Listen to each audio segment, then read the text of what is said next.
জানেন কি কোন ধরনের কলা আপনার স্বাস্থ্যের জন্য ভালো?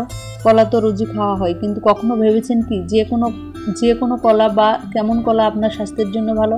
কলা কেনার সময় আমরা সকলেই দাগবিহীন পরিষ্কার খোসা দেখে কলা কেনার চেষ্টা করি। ভিতরে একটু নরম হয়ে গেলেই কলা খাই না, কিন্তু আসলে কি এমন কলা আমাদের জন্য ভালো? ছবিতে দেখুন 7 নম্বরের কলার ছবি দেখতে পাবেন। জেনে নিন এই 7টির মাঝে কোনটি আমাদের দেহের জন্য উপকারী। বিস্মিত হবার মতো কিছু তো। কলা খাবার সময় আমরা যতই পরিষ্কার খোসার ও দেখতে সুন্দর কলা খাই না কেন, আসলে কিন্তু দেখতে খারাপ কলাগুলি অধিক উপকারী আমাদের জন্য। হ্যাঁ, ঠিক ধরেছেন, কলার খোসা কালো কালো দাগ হয়ে গেলে যে কলাটি আপনি ফেলে দেন, আসলে সেই কলাটি আপনার দেহের জন্য ভালো, কেননা সেই কলাটিই হচ্ছে পরিপূর্ণ পাকা কলা। অন্তত জাপানের 3টি ভিন্ন ভিন্ন গবেষণা বলছে সে কথাই।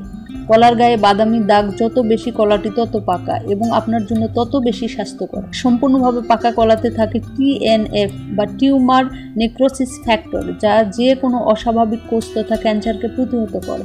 পরিপূর্ণ পাকা কলা আমাদের হজমের জন্য ভালো এবং তা বৃদ্ধি করে রোগ প্রতিরোধ ক্ষমতা।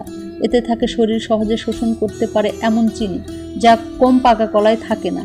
যে কোনো ফলেরই ক্যান্সার প্রতিরোধক ক্ষমতা নির্ভর করে তার সম্পূর্ণ পাকা হওয়ার উপরে। ফল যত পাকা, তার ক্যান্সারের সাথে লড়াই করার ক্ষমতাও তত বেশি। কলার ক্ষেত্রে এর ব্যতিক্রম নয়। অর্থাৎ কলায় বাদামি দাগ মোটেও খারাপ কিছু নয়, বরং সেটা আপনার জন্য ভালো।